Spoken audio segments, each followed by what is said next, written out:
Alô galera, Vasco Análise aqui, Marcelo falando. Bom, notícias aí, né, nos sites, na mídia tradicional, mídia não tradicional, com relação a contratações, né? Não vou falar aqui de contratações, vou só comentar, né, dar minha opinião quando tiver registrado, né, e estiver jogando, né? Andrés Gomes aí está registrado no BID, segundo a notícia. E vamos agora aguardar dentro de campo, né? Para que não haja mais aquelas babaquices que tiveram, deixa o artista jogar, né? Pediram no Carioquinha o Lloyd para entrar e foi um fiasco só, né?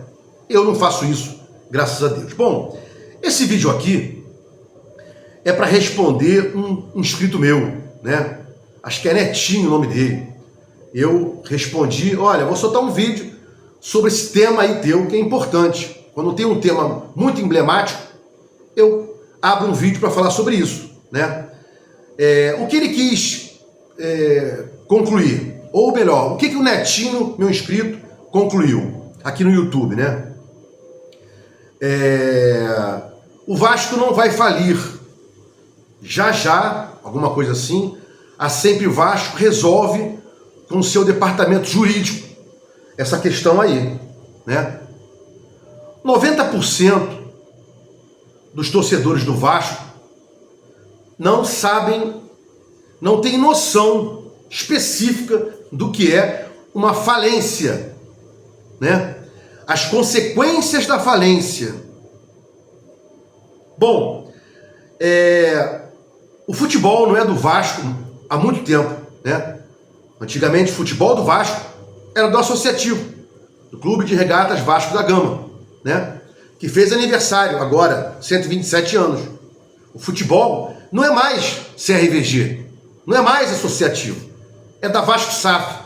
Soltei vídeo sobre isso, soltei vídeo criticando, né, quem participou da venda, quem fomentou, quem agora quer que venda de forma desesperada, né? Os Flávios Dias da vida, os Zé Colmeias e etc, né? Fábio Azevedos, Dieguinhos, Wellington Campos da vida, né? Então, esses caras aí fomentaram e jamais, né? Tem alguns aí que eu falei são jornalistas, né? Tiveram a capacidade de informar ao sócio torcedor, ao sócio estatutário que vota, né? Os percalços disso aí, as consequências.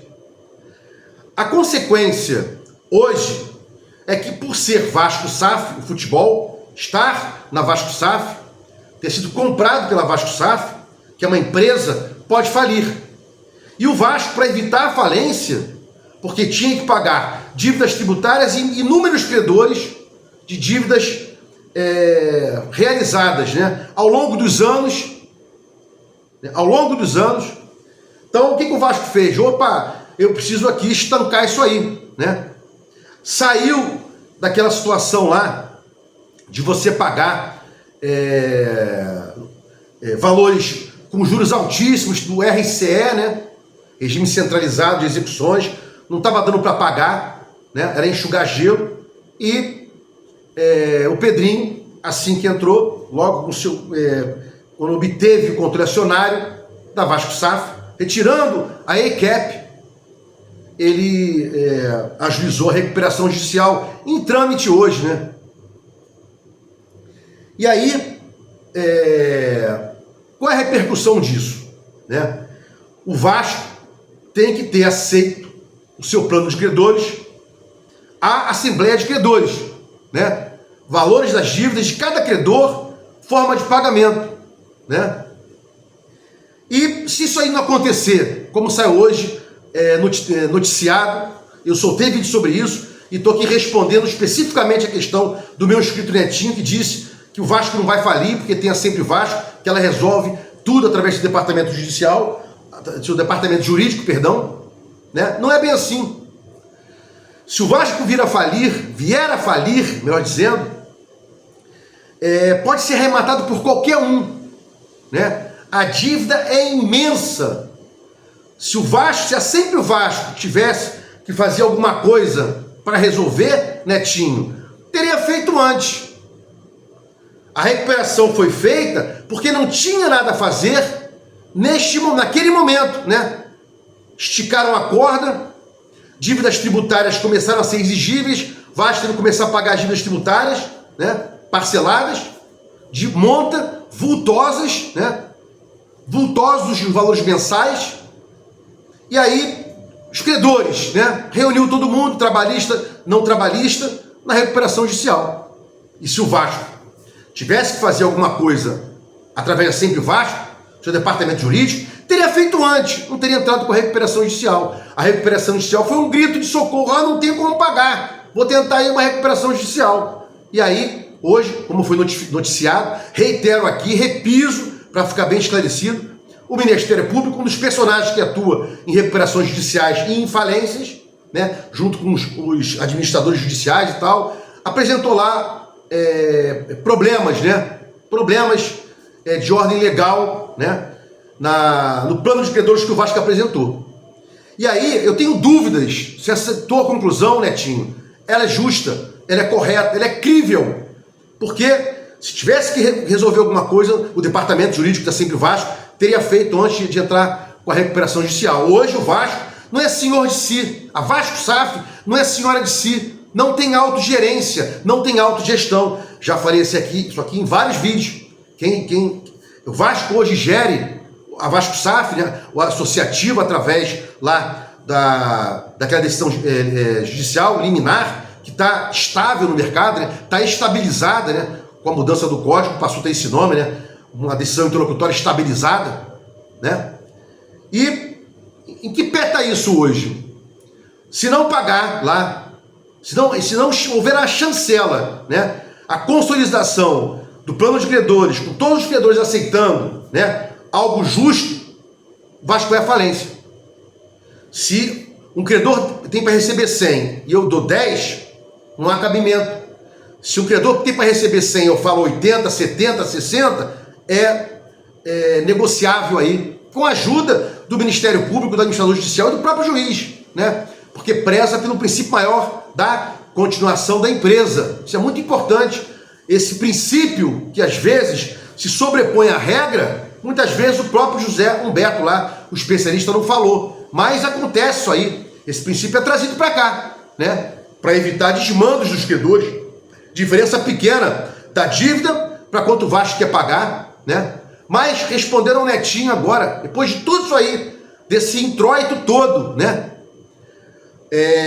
Se a Sempre Vasco, através do departamento jurídico, fosse realmente resolver essa questão, por que entrou com a recuperação judicial? Por que não arrumou dinheiro para pagar? Agora, como é que ela vai resolver? E se não resolver, vai à falência. E vindo à falência, qualquer arrematante pode adquirir as ações da Vasco SAF. E não vai ter garantia alguma de que esse cara terá alguma obrigação, né, de tratar o Vasco, tratar a massa falida Vasco, né, como se fosse um time que fosse voltar, através do adquirente da massa falida, a ser um dia um clube vencedor. Não há obrigação alguma da parte dele e nem garantia ao seu torcedor, né? E lá dentro tá a Cruz de Malta, estão os troféus, tá a camisa, tudo tá lá dentro. Se falir, tudo isso aí vai ser arrematado por um cara qualquer, né? E o Vasco, que a gente conhece, foi fundado lá atrás, né, que fez agora 127 anos, jamais vai ser continuado, né, se o arrematante não quiser, né? Ah, mas qual é a lógica de um arrematante adquirir as coisas do Vasco e não tocar o Vasco? Eu não estou dizendo isso, estou dizendo que não é garantia dele tocar o Vasco, o arrematante que vier a comprar a massa falida, caso venha a falir, né? Se a Sempre Vasco não resolver, como o Netinho, meu inscrito, falou, e a recuperação judicial não passar, não há garantia que esse cara, né, vai tratar o Vasco como flagship, como antigamente a gente queria, né, para ficar na primeira divisão, investimentos e tal, né? É muito complexo e os torcedores do Vasco, 90% não estão nem aí, estão preocupados aí, né? Só, e não recrimino, com contratações, com resultado em campo, o dia a dia, né? E escutando aí uma falsa alegação de união do presidente Pedrinho, né? Se o Pedrinho quisesse realmente algum tipo de união, ele poderia chegar e trazer, né, alguns órgãos importantes do Vasco, né, gente importante para dialogar com ele. Ele não quer união, ele quer submissão. O Pedrinho lá atrás, agora, perdão, na festa aí do Vasco, quando ele fala, Vasco tem que ter união, não, ele quer submissão ao que está aí, para que ele considere essa dita submissão de todos ao Pedrinho e associativo hoje que manda no Vasco, né, como se fosse uma união. E de união não tem coisa alguma. Se gostou dos comentários, inscreva-se aqui no meu canal Vasco Análise, dá um like para mostrar o YouTube engajamento, sininho para mostrar o YouTube que você quer receber os vídeos quando forem ao ar. Vasco Análise, fiquem com Deus e até o próximo vídeo.